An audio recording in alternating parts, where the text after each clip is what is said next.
Hello everyone, it's December 26th, 2017. It's Tuesday. It's Harp Tuesday! Welcome to the last Harp Tuesday episode of 2017. And in this episode, I'm going to complete my look at some of the tools that I use to create Harp Tuesday and other videos. In this case, the software. And over the years, I've used a number of different video editing programs or utilities, often drawing from the fairly large array of free and open source programs that are available. So I'm actually going to post a list of some different tools and some different ideas and options you might explore. And I'm going to talk just about a few of the things. So right now, at the moment, what I'm actually using to do almost all my video editing is my audio editing software, which is a program called Reaper. And Reaper is fantastic. It's a fantastic DAW, digital audio workstation. I used it, for example, to edit my most recent CD. And it's, again, very well thought of, fantastic program, $60 for a personal license. And you can download and try it, the full complete version. So, and great updates as well. So I highly recommend it. Oh yeah, let's see. You're not seeing this. Let's shrink me down. There we are. Reaper, yes. Reaper.fm. Fantastic. Go check it out. And what I've recently discovered is it actually is a pretty reasonable video editing program. It does a lot of the things that I wanted to do. So for example, for a basic Harp Tuesday episode, what I want to be able to do is I want to be able to drag in my video file. I want to be able to trim out the stuff at the beginning where I'm maybe getting set up and all, and find this looks like about, well, who knows where I start talking. Well, somewhere in here I'm going to be talking about, oh, maybe it's earlier, I don't know. Oh yeah, this was episode 118 where I'm talking about Super doing that. So I think actually, oh here, yeah, there, hello, there we are. So you know, then I can trim it in somewhere right around there. I'm trying to get a decent expression. And this one went on for quite a while. So actually, one of the things to be aware of is that oftentimes the program, the camera, will split that into multiple files once it reaches over 4 gigabytes or reaches at 4 gigabytes, I guess. It will tend to create another file. And so then we want to be able to join those two together, which is easy. I normally have Snap to Grid. I normally have Snap to Grid off. There we are, sorry. Enable snapping. We enable snapping. We should be able to drag that and we'll automatically, yeah, join right together. And again, the camera, we don't lose any frames. It just starts a new file because of old architecture in terms of what the maximum file size can be. So we joined those two together. Perfect.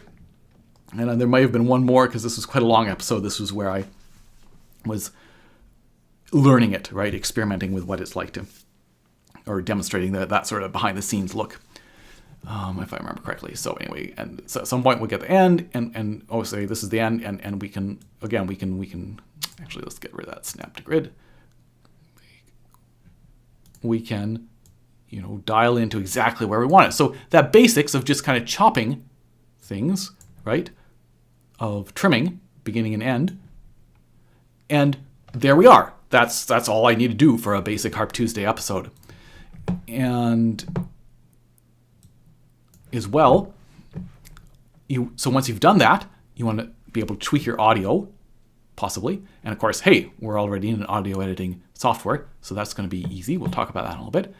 And then you want to be able to export to hopefully a slightly smaller file size.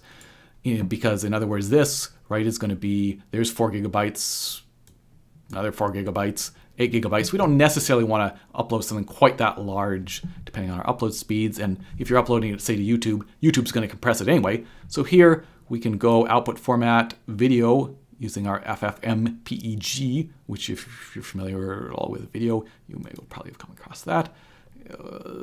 Actually audio as well. Great library, free library. Format. I use QuickTime Move MP4. It saves as an MOV file. We might as well do 16-bit PCM. And we can get width, height, frame rate from current video. Actually, we must not have one selected. There we are. because I know the frame rate is 29.97. And there we are. We're good to go. We export that. Piece of cake. Now, the render will take, it will probably take, this is rendering actually fairly quickly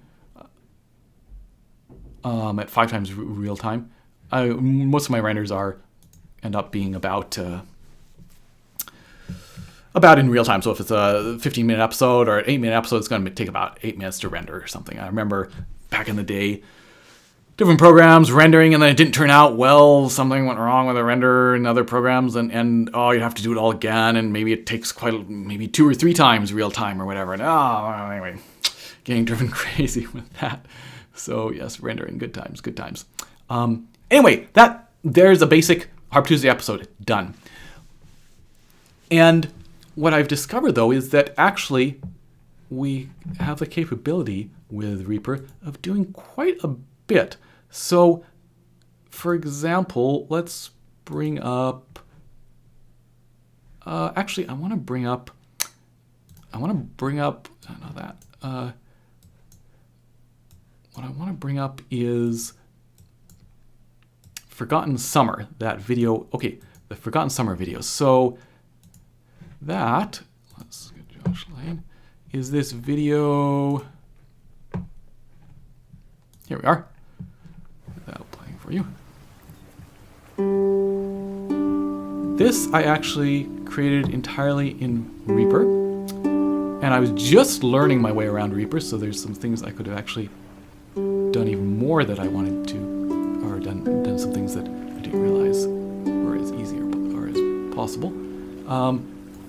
Enjoy that while I find that.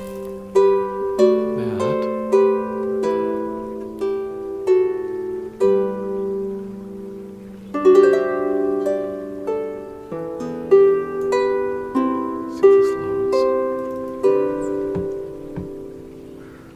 Yeah, it does. Excellent. Okay, let's pause that. So, Reaper then, of course, for basic editing, right? We here we get to. Here we've got some different video. We get to splice them back and forth, right? Here's this. Here's that. Great, no problem. And I feel like this is not my final version. Where's my audio? Anyway, if you apply on your effects track, you can get a video processor. Oops, sorry, this is over here on this other window.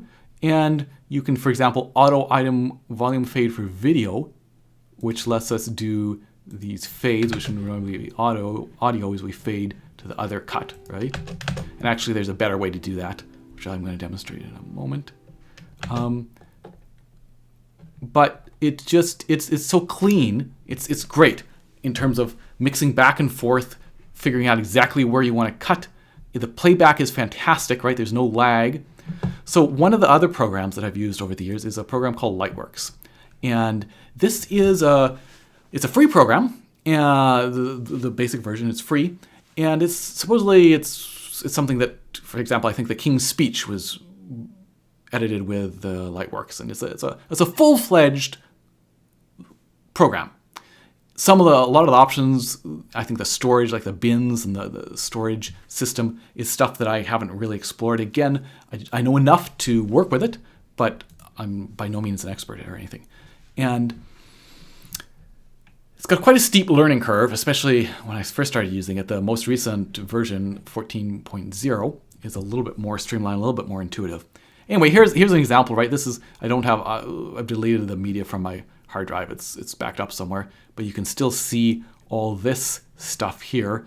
You know, here's a blend. This is the green sleeves I did quite a few years ago. That music video. Let's see if we can bring that up. Yeah, this one, right, with all these different cuts. And yeah, here we are. A little text. Cut to this, cut to something else. You have both, right? The different opacity of those two different videos. Cut back and forth. Anyway, Lightworks, right, gives you can do all this. But for example, when I was trying to use Lightworks to do that Forgotten Summer video, what I found was the videos recorded on my brother's DSLR, which are even larger file sizes than the ones that I normally use.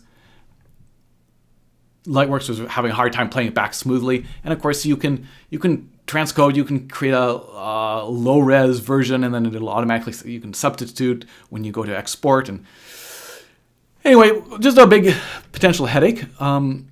And here, this was perfect. Like, everything played back so smoothly. The editing, just the drag. I've always said, well, why couldn't this video editing software work as the same as Reaper does? Because to me it seems so intuitive. The way you get to move things around, it works so easily. And like here we can move. Well, we should be able to. Maybe this is not joined yet, but we can drag. We can. Don't worry, I'm not going to say this. You do all this. Well, if we snapped a grid and so that this is perfectly together, we can do them both as a unit. I'll do a few of those. Anyway, it's a fantastic program, so I'm really excited to be using it now as a video editing program. And I want to show you. So with this, I hadn't discovered using envelopes, because actually I normally don't use envelopes at all, but you can use something called envelopes to, where's Solstice? This is the Solstice video that I just did. So, oh, and it's really easy, right? Just to drag in if you have a picture file, right? This is just a picture that I took, made it 1920 by 1080, which is what the video is, and just drag it onto the timeline, and there it is, and we can extend it. So for example, let's say one of these pictures I didn't use, maybe I can't remember, but well, okay, here we'll drag this on here. I may have used it. So it comes in by default. Why is that not showing up on our video? Oh, okay, right.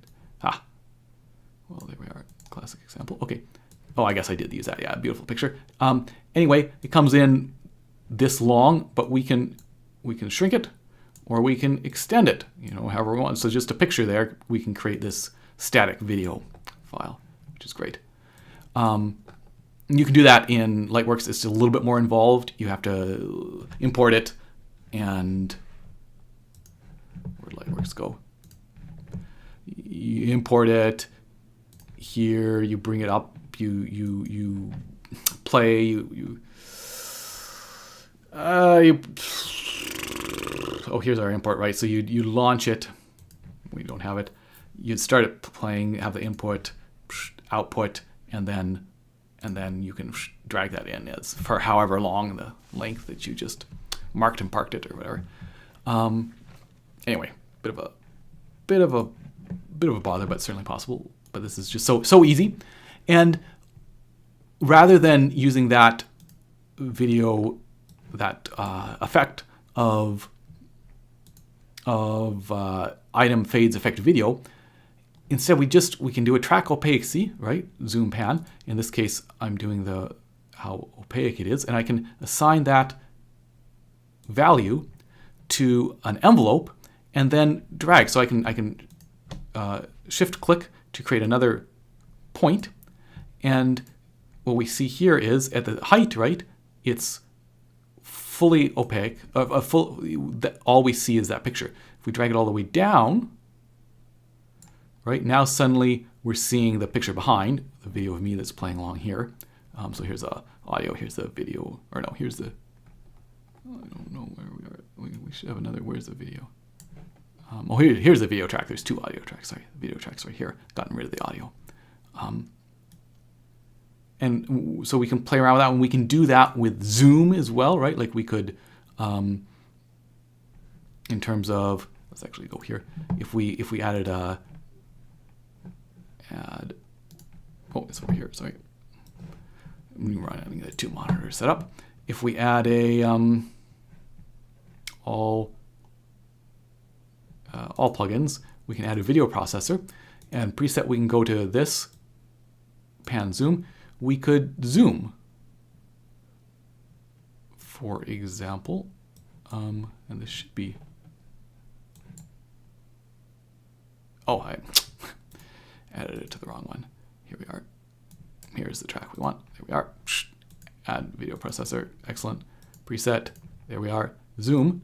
We can zoom in. And we can use this. We could set up an envelope so that we could gradually zoom in, gradually zoom out. As well, we can, we have, for example, some ability to play around with the color and saturation, right? Mess around with that. And again, I haven't, this is something that Lightworks, for example, gives you a lot of control over that. It's not something I've done. Again, I'm not a professional video editor. It's not something I've done a lot of, but at the very least, we do get the ability to play around with this to some extent, even in Reaper, which is, again, it's an audio editing program.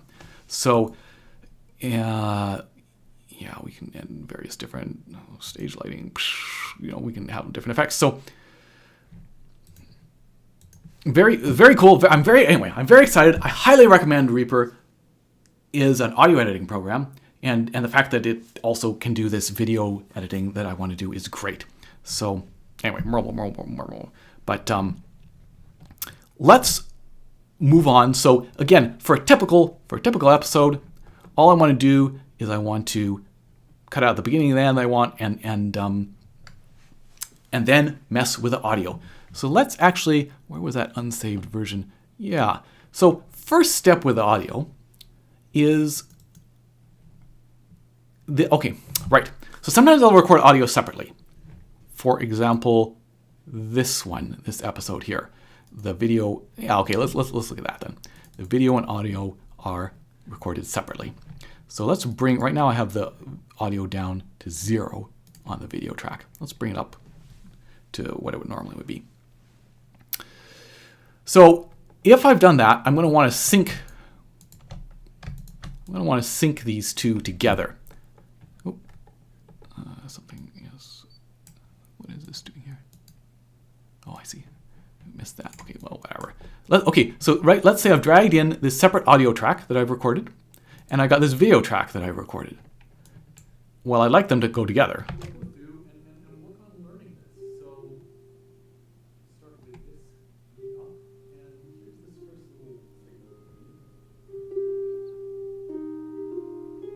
That's clearly not in sync. I'm actually just going to make this a little bit louder. So it's actually quite easy, right? What you do is we'll actually get rid of this so we can just see. We can see, right, the very similar wave pattern. Pick something that's fairly visible, a spike, right? And we go in here. We'll kind of get this in a rough area. We'll zoom in, just using my mouse wheel. Zoom in here. Sorry, don't slouch down too much.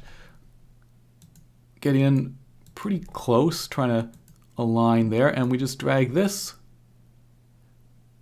to a line about there as well. And of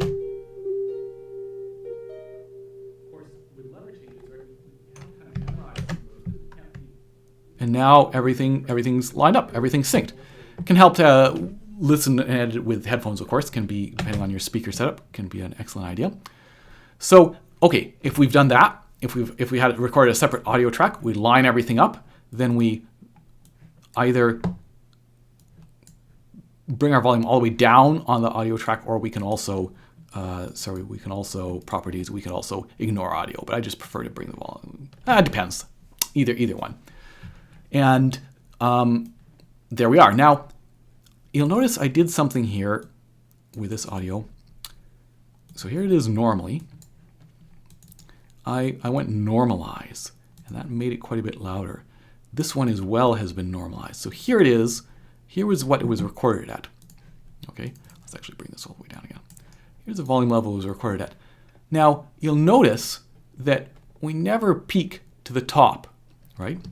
And that's because, especially with digital recording, if something peaks, if it goes over 0, what will happen is it will cause distortion, and there's no way to recover that, right? That's no way to get around that. That's going to kind of ruin the recording. I know when I actually recorded that video about my new harp, my first take, and I quite liked the improvisation, but the improvisation, I had my settings turned up too high. The improvisation distorted at various points. It peaked. It went too loud. And not really anything you can do about that.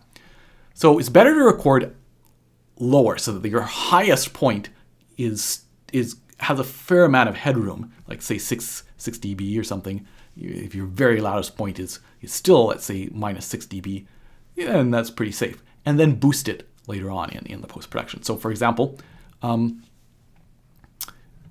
this case, Reaper gives you a very easy way. You just double click the item to have it displayed on here, normalize, it will add 8, and that means the loudest point is now at 0.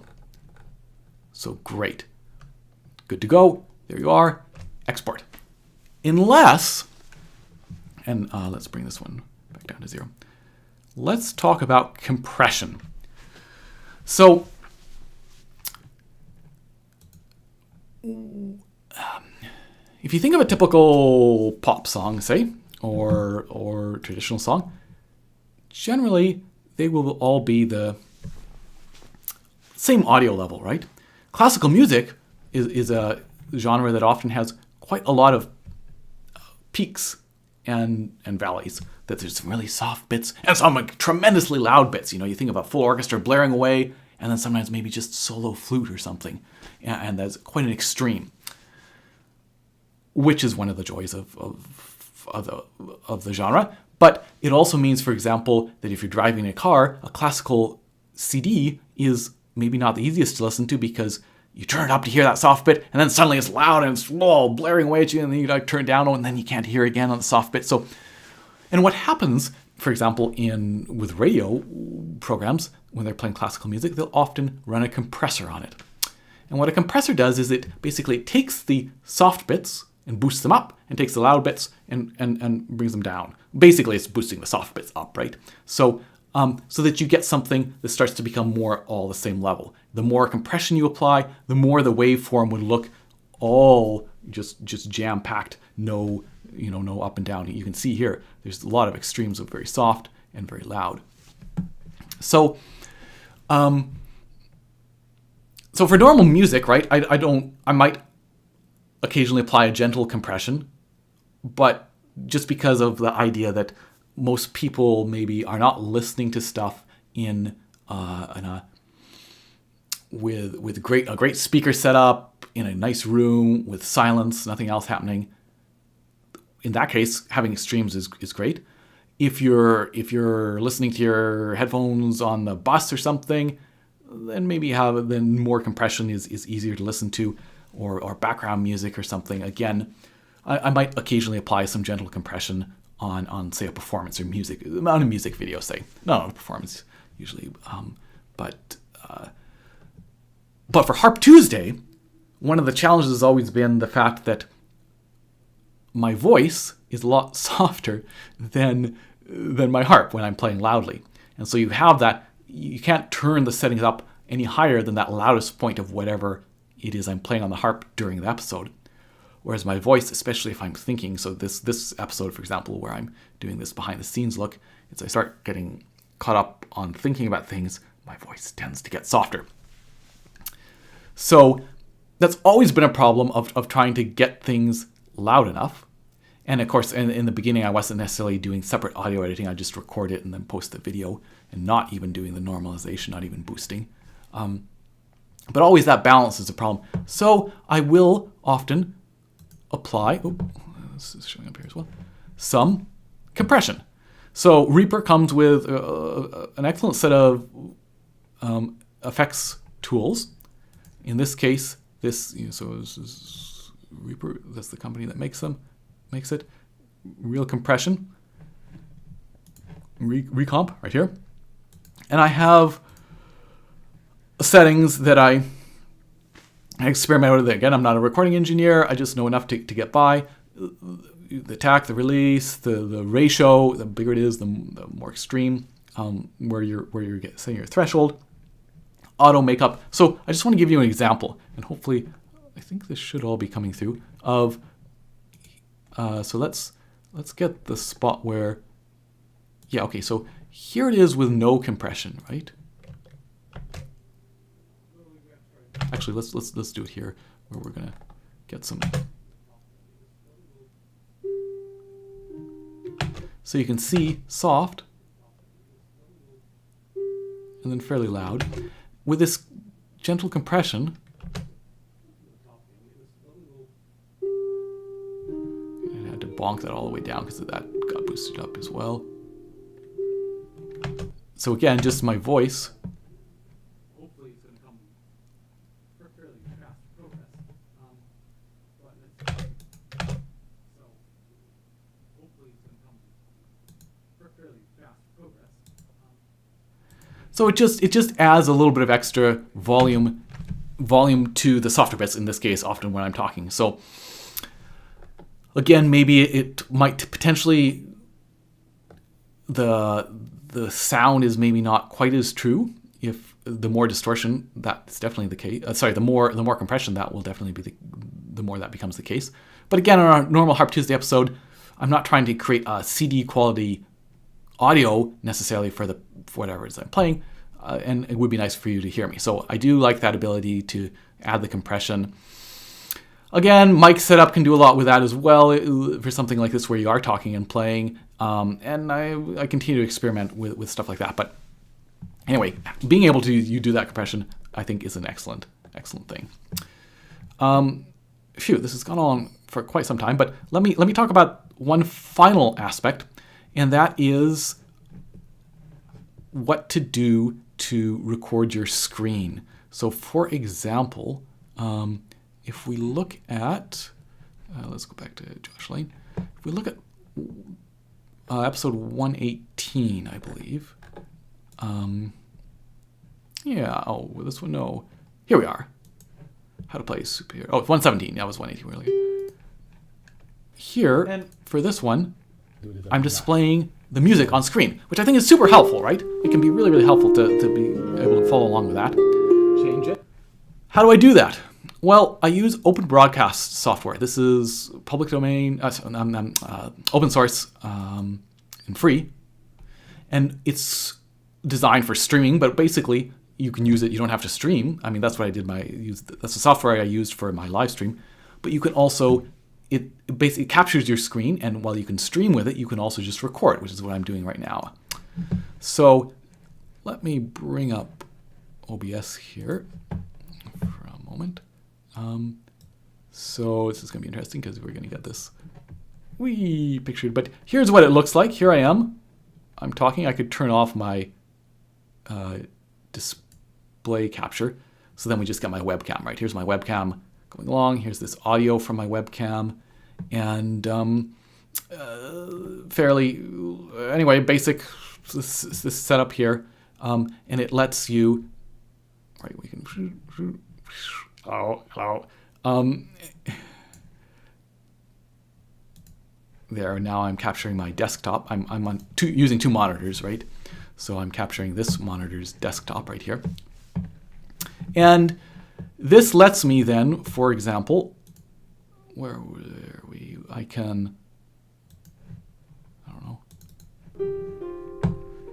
have a video going. Right, let's full screen that. And I could take some music, stick that over there, mess around with it, and I mean, this is not what I'm playing here, and have that show up, right? Have that show up on screen and be recording this. So it's an extra step, but OBS is the tool to use. It's an excellent tool, and open broadcast software. So, and again, all these things, all these tools, right, have some learning curve, and especially, again, maybe if you're delving in towards some of the open source stuff where They might be very powerful, but they're not necessarily always designed to be user-friendly or intuitive. But part of doing something like this and creating something with these tools is that you have to put that effort into not only being able to play music, but also be able to get around the tools, handle the tools to create to create videos, for example. And again, you don't need to become an expert, but just learning enough to get by. So I think I'll leave it with that. I mean, those are some of the tools that I use. Hopefully that was useful. I'm gonna post, if you go beneath this video in the About section, or there should be a card as well to the Harp Tuesday episode on my joshlayne.com/Harp Tuesday. This will be episode 119. I'm going to post a links and list of not only the stuff I talked about here, but some of the other tools I've used over the years. And again, hopefully that's useful. Thanks for watching, and I'll see you next year in 2018. Cheers.